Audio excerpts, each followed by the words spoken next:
Nagsimula ang lahat nung nagkaroon ng asawa si Nanay, si Chong Lucas. Ilang linggo pa lang silang nagsasama noon nung sinama niya ako kumuha ng panggatong. Sina, bandaran. Maraming kahoy doon. Doon?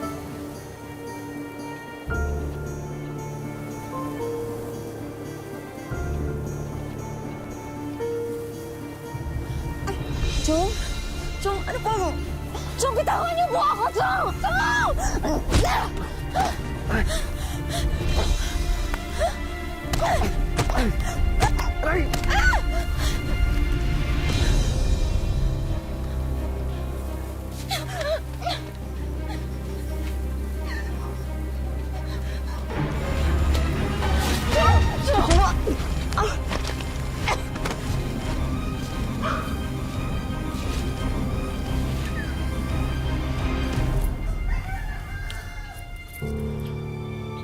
Kaya ko. Kailangan kong kayanin. Kailangan. Dito sa Wish Ko Lang, libre ang mangarap. Pero kadalasan, dumaranas daw muna ng mga pagsubok bago makamit ito. Gaya ng tampok naming kwento ngayon. Tila pinagkaita ng pagkakataon. Pero sa huli, katuparan ng pangarap ang isusukli ng pag-asa. Magandang hapon po mga kapuso. Ako po si Vicky Morales at ito ang Wish Ko Lang. Nang makauwi kami, gusto kong sabihin kay Nana yung nangyari.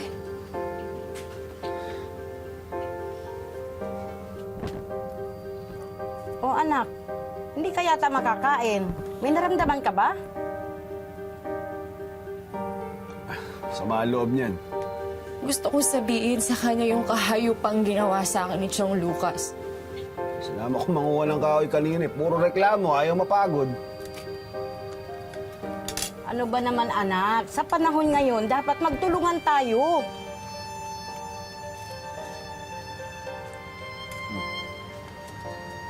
Kasi iyak-iyak ka? Ano kung anak lang talaga kita? Ginulpi na kita eh. Pero Nay, Tapos, tatanga-tanga pa kanina. Ngayon, nadapa. Sugatan, naps ngayon, ako sinisisi. Aba, Shena, sumusobra naman yata yung kaartihan mo sa buhay mo.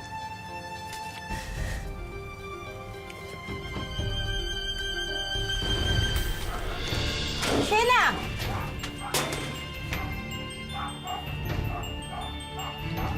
Ayan, yun na siya. O ano? Punta na akong palengke. ay, sige ho, ingat kayo. O, sige. Pakibilan na rin ako ng gin, ha? O, sige. Maraming beses ding naulit ang kahayupan ni Chong Lucas. Tuwing umaalis si Nanay, gumagawa siya ng paraan na masarili ako.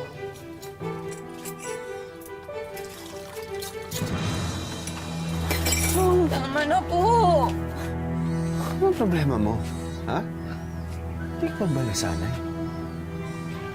Aminin mo, gusto mo rin naman.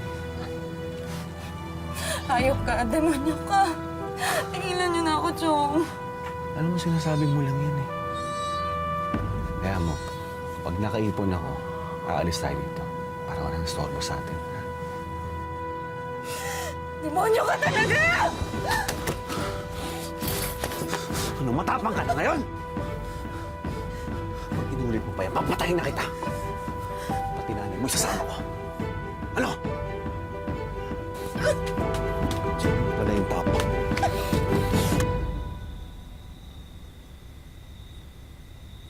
Isang gabi, tumakas ako sa amin. Walang ibang dala kundi ilang perasong damit. Alam ko na hindi sasaktan ni Chong si Nanay kapag wala na ako. Dahil si Nanay ang bumubuhay sa kanya.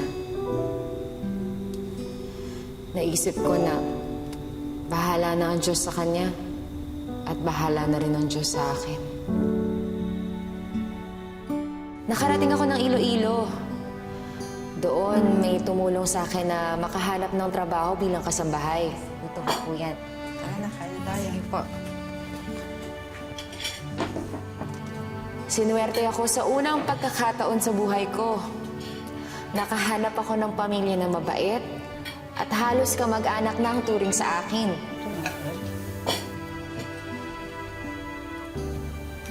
Hanggang ano mo?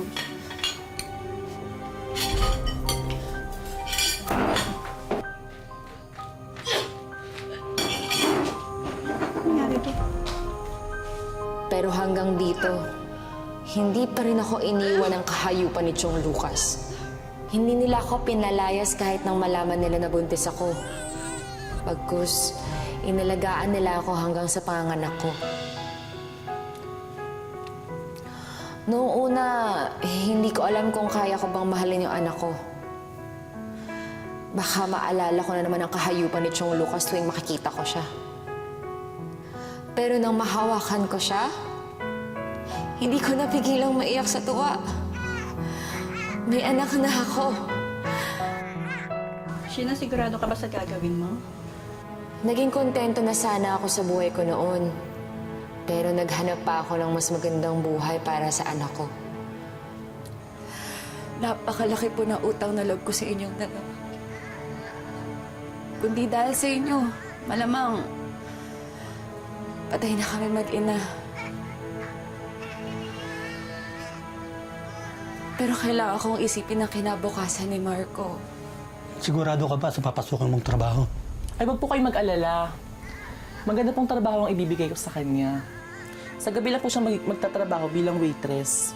At mahigit doble po ng sweldo niya dito ang kikitain niya. Pero ang baby mo, Sheena, paano siya pag wala ka? Pag nasa trabaho ka? Gagawin ko ng paraan. Ganito na lang. Iwan mo na lang si Marco sa amin habang nagtatrabaho ka.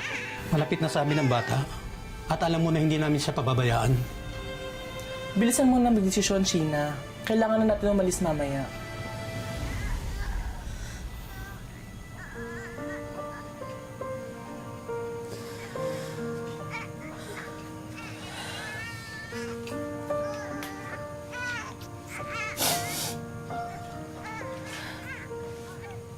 Anak. Sorry ah. Aalis muna ang nanay. Magtatrabaho. Huwag ka mag-alala, hindi namin pababayan ang anak mo, Sheena.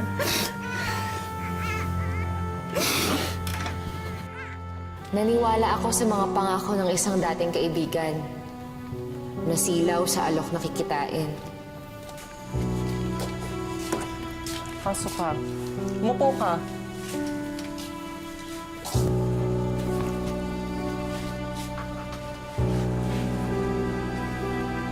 Carlo, akin na yung damit. Maligo ka at isuot mo ito. May customer ka mamaya.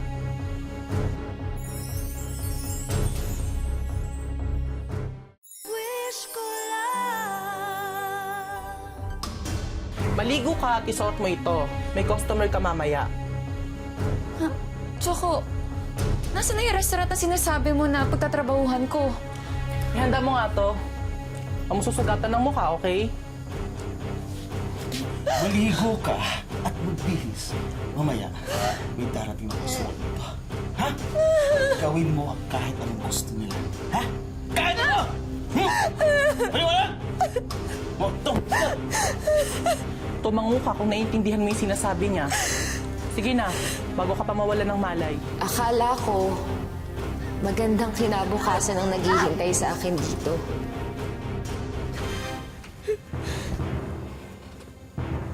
Boss. Ito. Bagong-bago yan. May namama kayo. Tandaan mo yung mga sinabi ko. Gawin mo ang kahit anong magawa sa'yo, ha? Pwede kitang papatay dito. Walang nakakalam. Tandaan mo yan. Boss!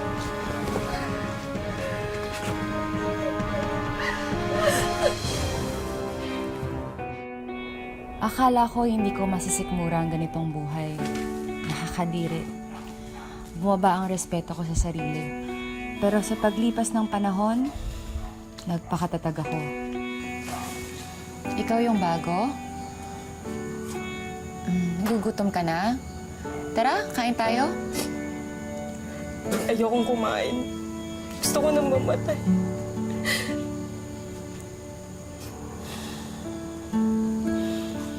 Alam mo, ganyan din ang naiisip ko nung una. Pero pinili kong mabuhay. Kasi may anak akong naghihintay sa akin sa labas eh. Inisip ko na lang na lalampasan ko rin to, alang-alang sa kanya.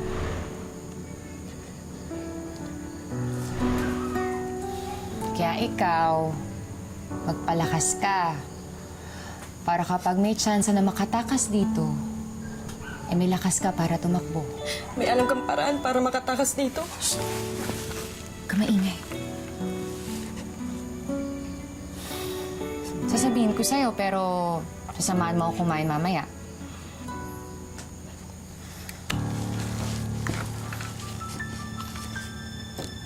May sikretong labasan dito sa likod ng cabinet kung saan tumatakas sila tsaka kapag nagkakarid. Doon ako tatakas kapag nagka-chance ako. Maawa ka. Isama mo ako. Sige, pero kumain ka muna. Sheena, Hindi na. ano, kain tayo? Gutom na ako eh. Hoy, mag-ayos kayo. Magpaganda kayo. Umiti kayo, paparating ni mga customer. Hindi maghapon ng hindi mapipili. O ano? Ngiti na! Sino? Yeah. Ay, boss. Kaya sila. Ayan, boss. Mga bago yan. Bata pa. Wala bang mas bata pa? Yung mas sariwa pa? Sariwa, boss. Pwede, sariwa daw. Eto, mas bata pa. Ito dito. Eto, sariwang-sariwa. Wala pang 18. Mabis ka, oh. Okay. Trade to! Wala kang kilo sama-sama! Sheena! Walang yaka! Saan yung dalawa? Tapo natin! Wala rito! Tara! Dalian mo na. Dali. Yan dyan, sakay tayo dyan. Tago dyan, dali.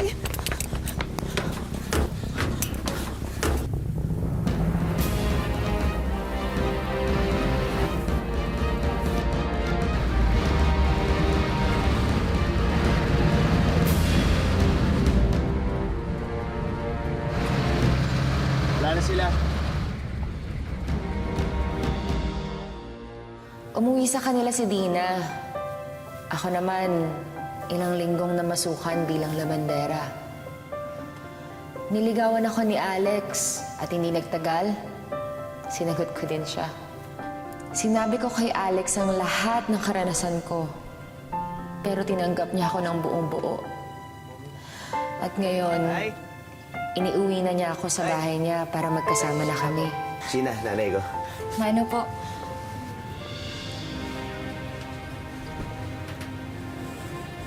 Titira ka sa bahay na to dahil gusto ng anak ko at dahil kanya ang bahay na to. Pero hindi ibig sabihin nun, gugustuhin kita. Nay, Alex, binata ka. May maganda kang trabaho. Bakit isang mumurahing babae ang gusto mo, ha? Nay, ano ba? Hindi, Alex, okay lang. Sabi ko naman sa'yo, hindi mo na kailangan gawin to. Ayun naman pala eh. Alam niya namang mumurahin siyang babae. Pero bakit mo pinagpipilitan yung sarili mo sa anak ko? Nay, mahal ko ho siya. Dito siya titira. Bubuo kami ng pamilya. At kung hindi niyo tanggap yun, pwede na bumalik sa probinsya. Bahala ka.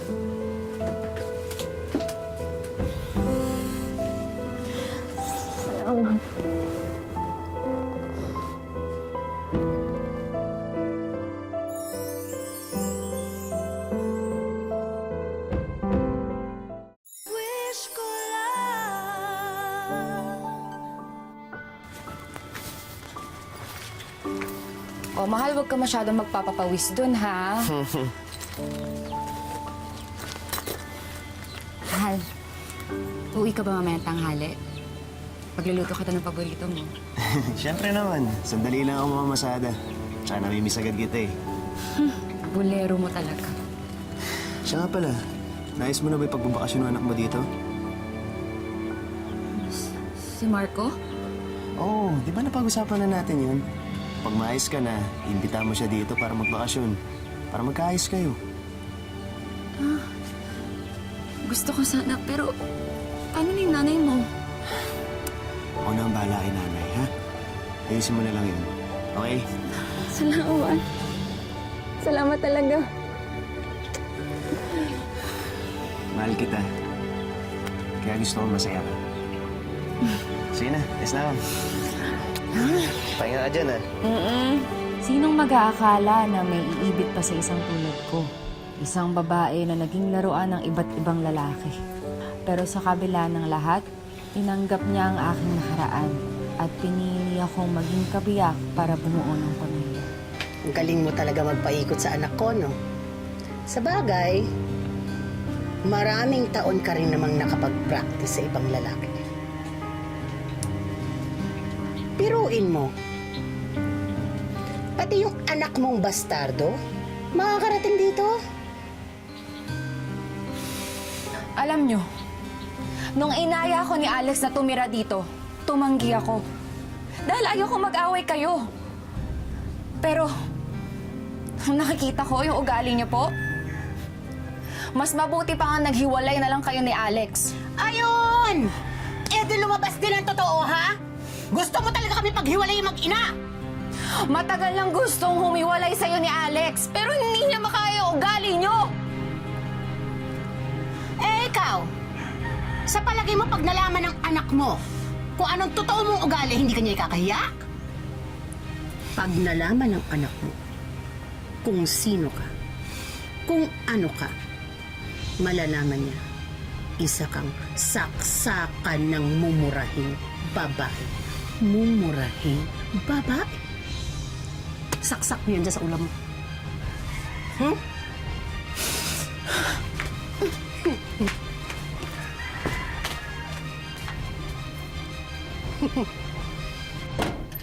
Tinawagan ko sila, Mama at Sir. Inayos ang pagbisita ni Marco dito sa amin. Si Alex nga mismo ang sumundo sa kanya eh. Pero puno pa rin ako ng takot. Paano kung pandirihan nga talaga ako ng anak ko? Mahal, nandito na kami. Ah, Ay, gawin mo.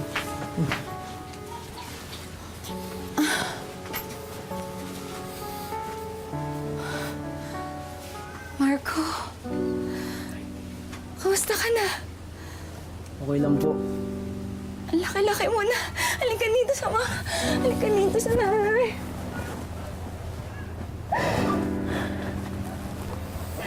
Una, ang gwapo-gwapo na una. Upo ka muna.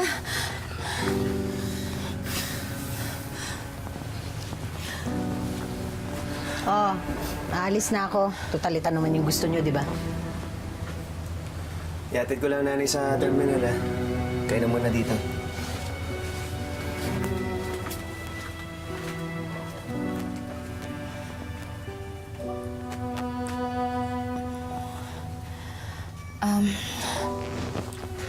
Anak, nagugutom ka ba? Kumain ka na ba? Nauuhaw ka? May kalamansi juice doon. Gagawan kita. Gusto mo? Ha? Sindiya ka lang, ha? Hindi ako mahilig sa maasim. Kung ikaw nang palay sa akin, di sana alam mo yun. Anak, huwag ka naman ganyan sa nanay. Saan ko pwedeng iwan itong mga gamit ko? Doon, nak.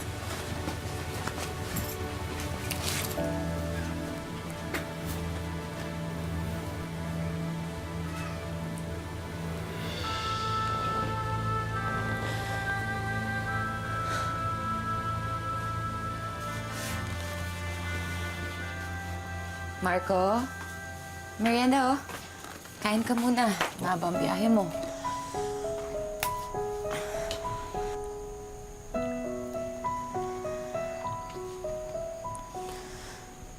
Alam mo, nak, tama ka. Marami akong hindi alam sa'yo.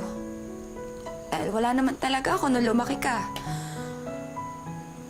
Pero hindi pa naman nahuli ang lahat, diba? Pati pa natin makilala ang isa't isa. Sasabihin niyo na po ba sa akin kung sino ang tatay ko? Nasaan po ang tatay ko? Bakit wala siya? Bakit kayo naghiwalay? Iniwan niya ba tayo o kayo ang nang iwan sa kanya? Nak, alam mo kasi... Saka bakit niyo ako iniwan? Saan kayo nagpunta nito nagdaang 16 na taon? Anak, hindi pa yata ngayon ang tamang panahon para malaman mo lahat. Hindi niyo sasabihin sa akin? Bakit niyo pa ako pinapunta dito? Marco!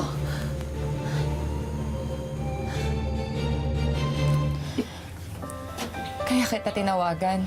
Hindi ko kayang sabihin sa harap ng anak ko yung nangyari sa akin. Dahil hindi ako marunong bumasa at sumulat.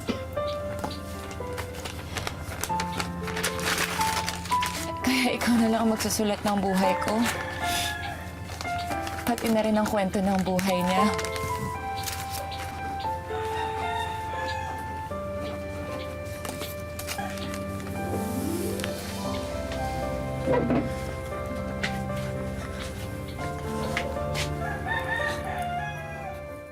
Nak, alam ko, hindi ka masaya kasi hindi ko nabigyan ng sagot yung mga tanong mo. Eh, ikaw! Sa palagay mo, pag nalaman ng anak mo kung anong totoo mong ugali, hindi ka niya ikakahiya?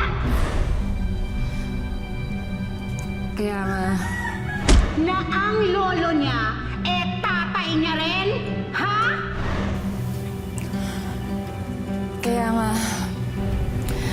kaya nga dapat bumalik ka dito. Para paghanda na ang nanay, sabihin ko sa'yo lahat-lahat. Ha? Mag-iingat ka. Tayo mo na lang sa jeep.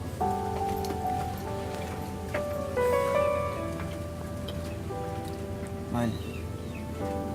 Okay ka lang ba?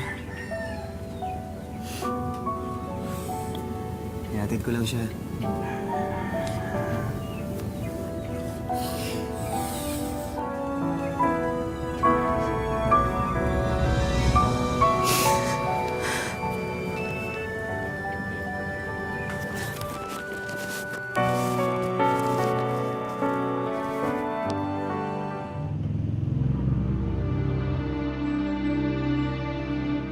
Umabot sa 17 taon ang pagkakahiwalay ni Sheena sa kanyang anak na si Marco.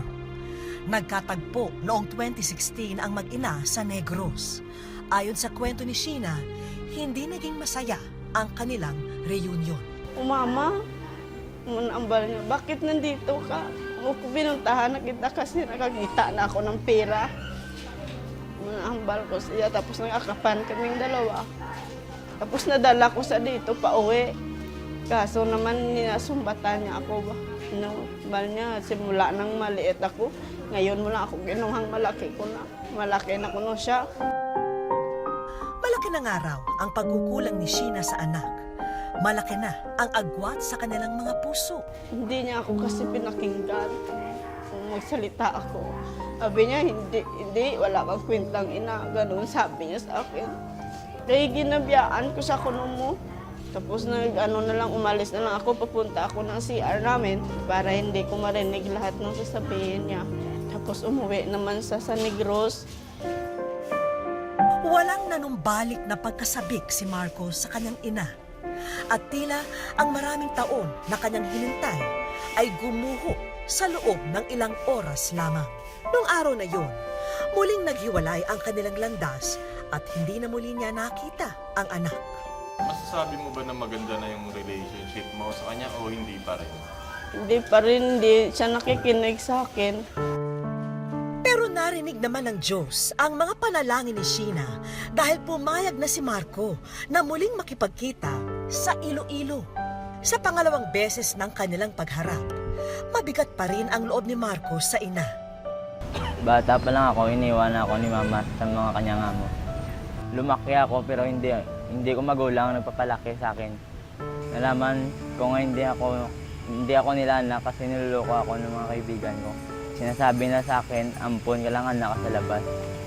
Sasaktan ako kapag narinig ko ang mga sinabi niya.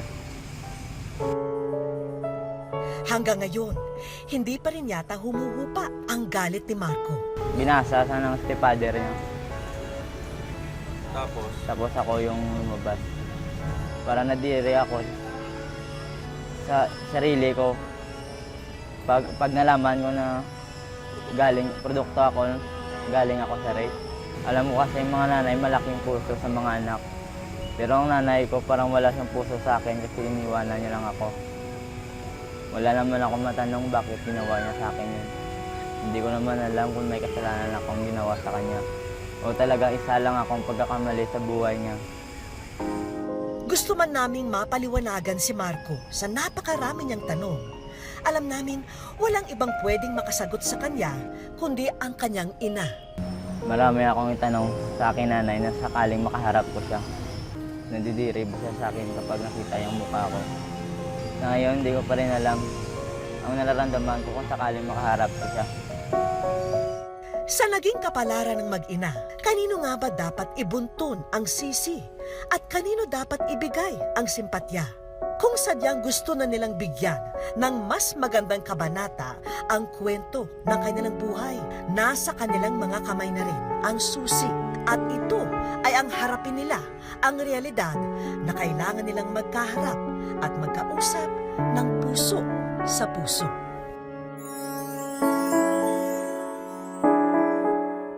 Sa aming pagbabalik, Wish ko lang, masaya kasi natutupad ng wish ko.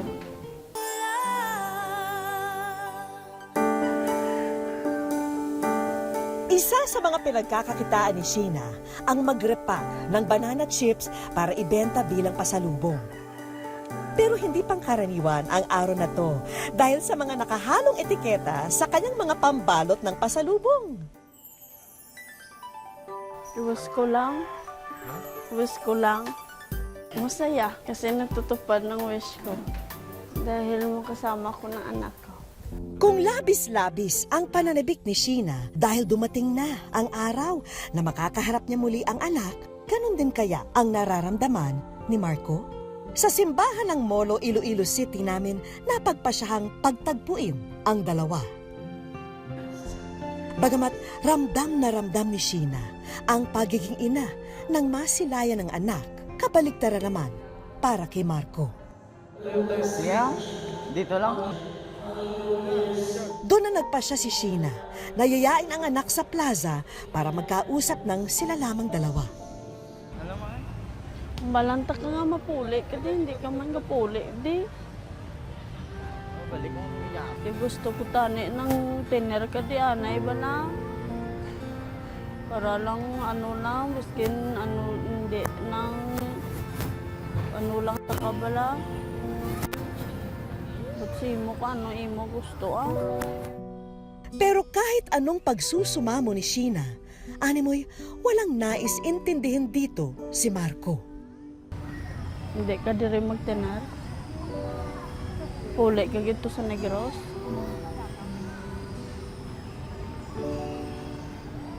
Gusto ko tani diri ka anay biskin pila lang kabulan. Pero sa pagkakataong ito, hindi na papayag si Sheena na malalayo pa muli sa kanya ang anak na si Marco. Kailangan niyang ipaliwanag sa anak ang tunay na nangyari kung bakit sila nagkahiwalay. Hindi ang balan ko manasa. Kaso parang ayaw yung makinig minsan. Dito na niya ipinaintindi kay Marco kung bakit siya naiwan sa mga amo noon. 13 anyos lang si Sheena nang mabuntis at maging ina. Kaya natatakot siya sa kapakanan ni Marco, lalo na kung walang mahanap na trabaho at baka tumira lang sila sa lansangan noon. At ang pinakamainam na gawin ay ibilin ang anak sa mga taong may sariling bubong na tinutuluyan at may pagkain sa hapag. Napansin naming nagbago ang ihip nang kunin ni Marco ang kamay ng ina para hawakan ito. Ilang sandali pa, si Marco na mismo ang umakbay sa kanyang ina. Hindi ko po inaasahan na mabawasan ang galit ko sa aking nanay. Ngayon ko lang pala naisip na galit po ako sa iyan na sa maling dahilan. Pero alam kong dadating ang araw na patuluyan ko siyang mapatawad. At dahil everybody happy na, mabuti pa'y ibigay na natin ang aming regalong financial assistance para sa mag-ina. Tulong sa kanya at pang negosyo. Hindi mo na kailangan gastusin sa negosyo ang perang yan dahil nakahanda na ang bago mong bigasan na ipapauwi namin sa inyo. Masayang masaya dahil may pangkabayan ako. Dahil pabalik tarin mo po yung mundo, siya po talaga yung nanay ko. Madalas natin tawagin na ilaw ng tahanan ang mga ina. Sila kasi ang nagsisilbing liwanag ng ating buhay.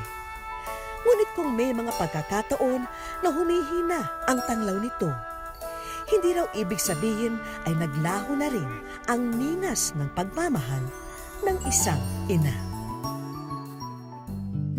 Lahat ng kaganapan sa ating buhay ay may dahilan. Kailangan lang magpakatatag at magtiwala sa biyayang dulot ng kabutihan. Hanggang sa susunod na Sabado mga kapuso, ako po si Vicky Morales at ito ang Wish Ko Lang.